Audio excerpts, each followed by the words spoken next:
Welcome to Good to Geek Out, aka Good to Go, good place to go to geek out. Today, sitting here with four other people, four friends, different places, ready to talk about some geeky things. Topic today will be the new Transformers series, War for Cybertron trilogy, just came out about a week or so ago on Netflix. Chapter 1 is called Siege. It has 6 parts. We will be covering part 1 and part 2 today. Spoilers ahead. This is Editor, San Antonio, Texas. COVID capital. This is Greg, covering West Hills, California, just north of catching the COVID capital. Yeah, you know what I'm saying? Here to talk about some Transformers and whatnot. This is Rob Strotter, aka Boba Fresh. I've been doing this since G1. Got my Grimlock on, ready to roll out or perhaps pull out. Chroma, that was a weird thing to say. Rob Lucy hitting you from Southern Oregon. Excited to be back with my friends talking about geeky stuff. Looking forward to discussing one of my favorite toys growing up. They have always been in my heart, and they keep getting more and more complex. The older I get, the worse I get at putting them together back and forth. Let's get into it. And our special guest, Omar Henderson, hitting us from Gardena. And I have also been since Generation 1. And I was excited to see this Netflix thing, and I'm excited to talk about it. Yeah, I need some light. Hold on. Yeah, I thought you were actually sitting in the middle of that Energon cube holder. Man, that just looks like creepy, but I'm gonna roll with that. That's what you were shooting. That is worse. That is demonstratively worse. I like it. If you were trying to foreshadow that you're the villain, you're doing a great job. You look I need a mustache to twirl. That's all I need. You look Somebody like else the needs front it. side of Dr. Claw. You look like Vince D'Onofrio in You calling me the Kingpin? Hey, Kingpin, yeah. Either that or Big Body Best from Fuck That's Delicious on Vice. Oh, fuck you. Like if Bun B got the mumps. All right. So we're gonna try to go chronologically on this. Spoilers ahead, as we said before. Right off the get-go, the Seekers, man. Come on, Generation 1 Transformers. There's only 3 planes. There's no way they're covering all of Cybertron with 3 planes. I'm just saying, you guys take off from here, but the fact the Seekers are such a major part of this, of like the I think that it's dope because Acid Storm has been such a shadow in the back of all of G1 related media, but he's such a collector's item. However, the start is Bumblebee not being a bitch. It took me a while to adjust to his "I'm going to survive and just kind of look out for myself" attitude, and they put Wheeljack into the position that I feel that Bumblebee normally would have occupied. Yeah. So I thought that was a real interesting twist on its head, and just shows you the popularity of the movie and the solo Bumblebee. But I thought it was a great start to that whole fight. And Wheeljack, don't push the button. Just don't push the button. I'm just glad that when we finally get a Bumblebee character who has lines now, that they didn't mess up his voice and make him like a 14-year-old teenager, like, fuck you, mom. You know what I'm saying? Like, he sounded like a grown man. You know what I'm saying? That's what I was excited about. I was like, okay, all right, now he get a voice. We get to hear Bumblebee speak. Oh. He actually, you know what I'm saying, he came with it. You know, he's kind of rogue out there. Yeah, no, he's a mercenary. Hold on. Before we move ahead in the story, let's talk about the voices. It's obviously not the original voices. They couldn't get it for whatever reason. Some of them bother me, some of them don't. How'd you guys feel about it? Anybody stand out to you where you're like, fuck that voice, that's not the right sound? Shockwave I did not like. Yeah. I think Shockwave bothered me. Shockwave is not, that is not Shockwave. That's the one that stood out. The other one's kind of, you have to hit Optimus, and that was enough of Optimus, and you have to nail Soundwave. Like those are the two voices. Yeah. that I think are. they Oh, and nailed Starscream. Let's not they forget nailed about Starscream, Starscream. yeah. And the They nailed Starscream. Starscream. The Starscream was good. That was nails on the chalkboard. But yeah, no, I think that just by starting with Bumblebee and that voice, they did a good job, like being like, okay, well, you're just going to expect different things, and that let me unhitch myself for those expectations early. like So, you Omar, how are you feeling like at this point? You're 5-10 minutes into the first episode. I mean, this is what I do, so I love it. Like we were talking about Starscream, man. I feel like Starscream is that is the perfect character that they've ever made, because you love to hate him, but it's not Transformers without him, right? You have to hate this kid, Right? Why? But why is Thundercracker punking this fool? Like the entire Thundercracker is a G. Like he checks him at every point. That's Jetfire. Jetfire. No. Well, but at the beginning, it was Thundercracker. It was Thundercracker first. Jetfire continues later. But remember, we're only doing the first 2 episodes. that was the thing I was happiest about, is because Jetfire? you gotta understand something. Robotech was probably my favorite cartoon of all time. So when I saw Jetfire as a kid, I was like, oh, they merging Robotech. You know what I mean? Like, so, Yeah. and then once I saw because remember the Generation 1 toys used to come with the cars. They said he was a Decepticon first.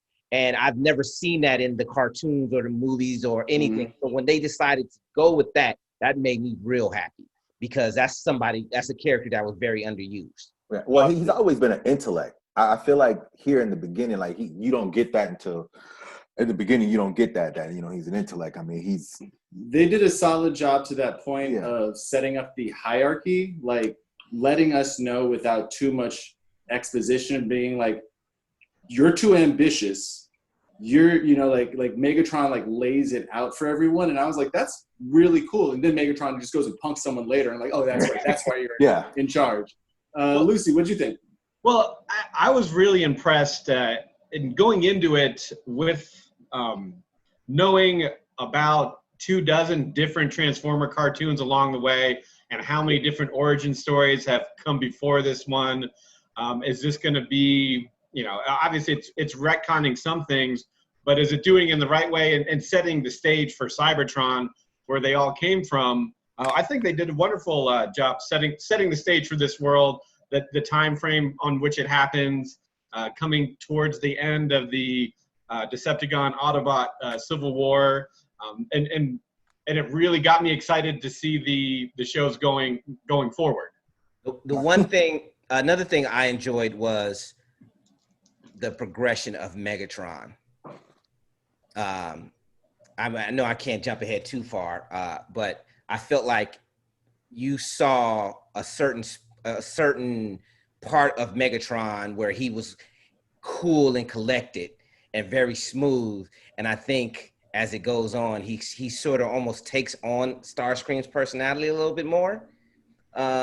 If that makes sense. Like he started off real smooth and Godfather like. He doesn't end that. And you bring up a good point, because one of the things that is very interesting about this Megatron is that he wants people to survive. He doesn't want to rule over an Ashen Kingdom. Like, Homeboy is like, like, you can't kill fucking everybody. And so the fact that he's like, I don't want them to be killed. We need people. And so there's a lot of weird coding in the messaging and the places that because these guys are called the Crusades. And I was like, would they call it the Transformer Jihad? Like, like there's just weird subtexts that are happening on all of these levels. Like Megatron's like, we were on the outside and now we're on the inside. And I was like, is this an anti-Black Lives Matter message? All right. So here's the thing. In this version that they're telling, right? I don't know if you catch, they're trying to make you kind of sympathize with the Decepticons a little bit by saying things like, you weren't the ones who were assigned working in the mines. Yeah, they sound like slaves. Yeah. They're trying to make it seem as though the Decepticons have some sort of a justified cause for their aggressiveness towards the Autobots. Like the Autobots were like the house Negroes, and we was out in the field. Exactly. You know what I'm saying? I was going to say the same thing, exactly. Yeah, right. No, that's why I was like, I thought field, that the coding I felt was very anti-Black Lives Matter. They're like, oh, well, the Black Lives Matter get in charge. It's going to be like fucking Decepticons over here. And all of us good people are going to have to run underground. Yeah, The but arc. can I say something to what Omar brought up about Starscream though? Like, okay, so even since a kid watching this in the 80s, you always wonder why did it take until the movie, and it wasn't even Megatron, it was Galvatron. Why doesn't Megatron just do away with Starscream, right? And so there's a line, and I'm sorry, it may be I forget what episode, it may be past episode 2, but there's a line where he says, he's like, I can't stand Starscream and his rebelliousness, but I appreciate his ambition. And it was one of those things where you're like, okay, that kind of gives you, a set into the mind of what Megatron is thinking, why he hasn't it's Jetfire's hollering at him, and it's when Jetfire puts him in check, and Megatron is all, your ambition, like your ambition is going to get you killed, and Jetfire's like, and your arrogance, and Megatron's like, no, I like the arrogance. Yeah, there it is. There it is. Yeah. Shit. Yeah, but it was one of those things where he's like, eventually I might need this idiot, so I'm not gonna kill him yet. And I kind of feel like it is infecting Megatron. Like it's infectious towards him at first, but it's like eventually I'm gonna have to kill your ass. But right now we good. If this is like chronological and this is before they go to Earth and they start engaging war there, this is a different Megatron. He's not as weary because he's in control right now. So once he starts losing control again, he's going to go back to whatever his default setting would, which is probably closer to Starscream. Probably there were more boys when it was more chaos. And they I mean, I think he crosses the line where he tortures his brother. He's like, okay, Shockwave, you do you, torture him, let's get the information. And then Megatron keeps crossing these lines he's arbitrarily drawn for himself and going further and further down that dark path. And that's where I'm talking about Starscream infecting him, because it seems like that's the voice he's hearing in the back of his head. Instead of, he had honor, he was a soldier, but he's hearing his voice tell him, nah, keep going. I thought that Alita and Chroma being out there really early was super dope, and having the female presence of Transformers. I thought that this story moved very quickly, and I liked the whole trap setup, and I thought it was amazingly hilarious when Ultra Magnus walks up with the cloak, and we're like, who is it? Yes. Who could it be?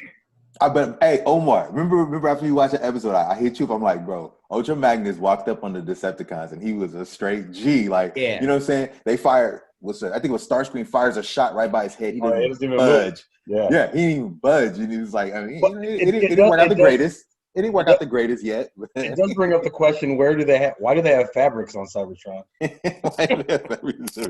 Right. Hey, let me pose this question to you guys, because I've thought about it quite a bit.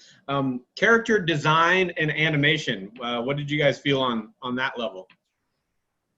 Oh man, I thought it was all good. I just don't know why Optimus has the green chest. I assume something's wrong with it. It was interesting because and the cracked shield. I think it's supposed to show that he's hurt. But the animation was interesting because I was so against Beast Wars, and so like when I see Transformers and this type of CG computers, I think that they almost did it in a way to redeem that era. Yeah. To do the big boxy robots, to do the toy style was just. They stayed true, and it was fucking. Michael Bay didn't set the bar high. No, I think I thought it was great that they basically paid homage to the original, which is something they should do more of, because that's where the popularity came from. And then you see Michael, what's his name? I'm about to say Michael Moore. Michael Bay. Just what the hell he wanted to do, and there's a whole generation of kids who have no idea. Right. They think that Megatron is an evil triangle, an evil upside down triangle. It's like, what's many triangles? Like, what? The one thing I was hoping, and I think they kind of alluded to it a little bit, is that they would incorporate, what's his name? Shockwave. They would incorporate the Shockwave from the comic book original run, which was he was more powerful than everybody, and he kicked Megatron's butt Like I was hoping they would do that because no one has done that yet.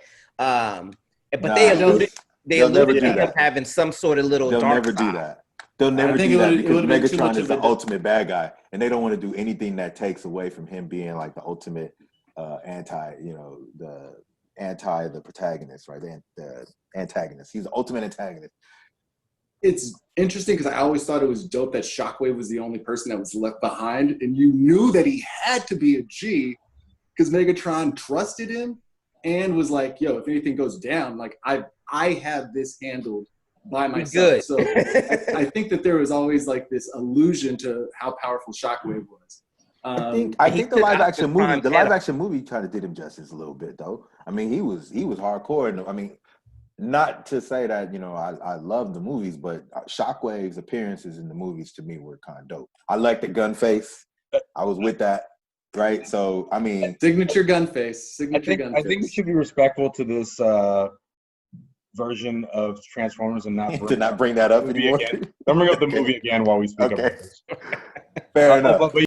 Okay, I will say one thing I did really like that you kind of see this already is that I know I said not to mention the movie, but they definitely pay homage to, like you said, Gen 1 for sure. But they say the line from the Transformers movie, "Until all are one," directly. That's straight from the movie. And then the Allspark, they're looking for the Allspark, which is from the movie. So, Yeah. I mean, this is nice the way they are inclusive about everything, and just don't mention the movie again. It's the Matrix. Yeah, I mean, there's Matrix and Leadership, Allspark. They're all the same thing, right? No, Allspark is for all. It's like the Alpha Trion thing that they all. Yeah. Oh, that's the energy. Is more of an energy source. A life spark. I think they call it the spark of life, or spark of life. That's the original cartoon is the spark of life, wasn't it? Yeah, right. They go like in the depths of Cybertron. The Allspark wasn't in the movie though. No, wasn't in what movie? Oh, the animated movie. The Bay movies. The Bay movies. No, that was in the Bay movies. It wasn't an animated movie. But I will note when they are retreating, Autobots pull out. Yeah. That's because it wasn't a man who said it. Okay, I'm not gonna go there. That's a whole. No, exactly. It was a smart defensive tactical. It wasn't an attack move. It was like we could save things. But it was still a little weird in my dirty mind. It was. It makes me think about that line when Prime says, "Because I know you better than." When he said that, I 100% my mind said biblically. I was thinking how they have sex, like what plugs into what. Prime has that little thing, the little crotch area. Like if it just flaps down and like a wire comes out. I mean, I don't know. They plug into each other's spark. I don't know what they do. I mean, he can't kiss her or does the mouthpiece come off? The best Cybertronian lips are owned by Megatron. I would never say that out loud, but you go ahead. Yeah. I'll tell you what a hot robot looks like. I don't give a fuck. That's not making the final cut. No, they did a great job on coming up close to the face and not having the CG just like fuck it up and make it like they only look good from afar is a lot of time with these things. But they got up there and the way that they did the color, like it always looked like Megatron's face was reflecting on whatever was outside. But he ended up pulling off some LL Cool J type lips. He didn't have to lick them. He had to lick them. But the reason I brought it up because it was a big thing on Twitter. That was like one of the people's major issues is that they have features and they don't need to breathe and they don't need to eat or kiss. Like where they have lips. Well, they don't need to have genders either. They're friggin' robots. So there's that. Well, there's always going to be a section of people who want to find something as if living robots on a planet that transform into cars is something that's going to actually specific happen. Specific cars, right? Because Cybertron is definitely going to have a Volkswagen Beetle. You know what I'm saying? You got of all of the cars, that's what they're going to have. I've always said I'm a Decepticon apologist, but tacticians, they are not. They intercept the transmission. They have the perfect setup and they botch it. How did you guys mess this up? That goes to another thing that I thought about Megatron's altruism and the way that he shows that he cares. He comes and he's like, not only did the Autobots kill one of my best soldiers, like he's like, sad about one, like, this isn't just a peon like that he doesn't treat his dudes like pawns. again, like casualties are a big thing to him. Now they are. Now, right. And I love his like he had that relief of him just stabbing an Autobot. I think it was Ironhide with that giant sword, and I was like, well, that's balling. That's something you hang up in your fucking living room. And on that note, the tapes. Like I thought it was Ravage. Ravage is the only one we've seen yet. We've only seen Ravage. The fact that we saw Ravage, we know that that version of tapes are going to come. Yeah. And they're going to go into all the tapes, I bet. Like They've the ones that Blaster had. Laserbeak, Blaster, Thundercracker. Rumble. Look, Rumble. You know how much Megatron loves Laserbeak in the old cartoon? I can imagine him just like petting this fucker, like little metal ruffled feathers, you know what I mean? Like he'd be Dr. Claw with his cat. Yeah. I just hope they don't actually do the tapes though. Like just be robots. They kind of did it when you don't want to see the tapes transform. I mean, in 1980 that was cool. Yeah, we don't know when this is. We don't know when this is. And again, that's part of the thing about them just being like, whatever. Like he has a tape deck in his chest, and they didn't try to make him an iPod or something like that. I'm just going to try to paraphrase here, Omar. Once again, they are robots that are sentient, that are from a robotic planet. So you can't cross hairs with that. Right, you're right. How about we end off on what our favorite? What was your favorite Transformer that showed up, and whose design did they nail the best for you? Good. For me, it was Jetfire, just because again, I'm a Robotech fan, and that he was always fire for me. So, for me, it was Reflector because he was easily one of the hardest working Decepticons on the cartoon, but the hardest Transformer to get in real life as a child. I'm sorry. I'm going with Megatron. I think you had to have nailed Megatron to make the entire series work. They nailed Megatron. They only showed him in his gun form for maybe a few seconds, but that was dope enough. And as you're saying, as one of the few that they really get into the facial features and his size. He's very imposing. That being he was said, Michael Bay imposing. He's the evil upside down triangle. I'm gonna say Ultra Magnus because I'm sorry. I know they probably didn't have a textile factory on Cybertrons, but he walked against the wind. He walked against the wind. He walked into the Decepticon lair against the wind. There's wind on Cybertron. Did you know that? There's atmosphere. Yes, Ultra Magnus walked against the wind in the hood of the Decepticons. Like what? And is that the same hood that Megatron wears later? Is that the hood that Megatron wears in the Michael Bay movie? He does the blood sport. He took it off and wrapped it around his leg. For me, my favorite design was probably Hound, because we got to, not only was it a clean, like old school G1, we got to see like a close-up full transformation. Like this wasn't an off-screen transformation or anything like that. Like when he shows up to save Chroma, like it's like he's Tokyo drifting out over there, and I just thought that was like, I am playing with these toys. You guys did it. Fucking great job. All right. On that note, we closing out. Editor San Antonio. Can't wait to cover the next 2 episodes. We will do it again. All you guys invited to do it again. Next 2 are really good. Yes. Last 2 are amazing. Editor San Antonio out. Greg West Hills out. Rob Lucy, Phoenix, Oregon, out. I guess I'll go next. Omar Henderson, Gardena, California, out. And this is Rob Strotter, Boba Fresh, coming out of San Francisco. Thank you, everybody, for tuning in. Geek in, geek on, and geek out. Peace. Hey, do any of you kids want some Energon candy? Come on in my van. It's the pure stuff. It's unrefined. You'll love it. Don't tell your parents. Oh, see. Peace out.